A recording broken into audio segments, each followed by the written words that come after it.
বাপি ঘড়িটা না বন্ধ হয়ে গেছে, তুমি একটু পাল্টে দেবে ঘড়ির ব্যাটারিটা? দাঁড়া, হ্যাঁ ঠিক বলেছিস রে। তুই এক কাজ কর না মা, একটু মইটা এনে দে না রে বাবা। বাপি এই যে ল্যাডারটা এনেছি। হ্যাঁ, থ্যাংক ইউ। নে, লাগিয়ে দিয়েছি।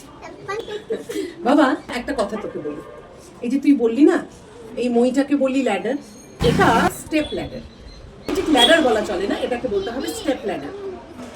ল্যাডার হলো একটি সাধারণ আরোহণ কাঠামো যেখানে রড বা ধাপ থাকে, আর সেটা সাধারণত দেয়াল বা অন্য কোনো কিছুর ওপরে ভর দিয়ে দাঁড় করাতে হয়। কিন্তু স্টেপ ল্যাডার নিজেই দাঁড়াতে পারে, অন্য কোনো সাপোর্টের প্রয়োজন হয় না।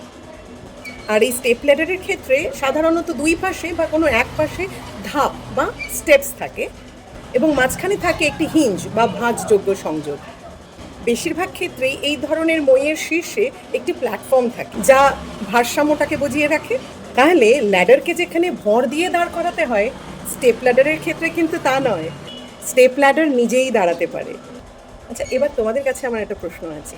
কিছু কিছু মই আছে যেটাকে এক্সটেন্ড করা যেতে পারে টু রিচ গ্রেটার হাইটস, অনেক লম্বা তৈরি করা যেতে পারে। সাধারণত এই ধরনের মইয়ের ব্যবহার করে থাকে ফায়ার ফাইটার্সরা, যেখানে একটা বিল্ডিংয়ের রুফ অবধি পৌঁছানো যেতে পারে। তো এই ধরনের ল্যাডারকে কী বলা হয় তোমরা কি বলতে পারবে?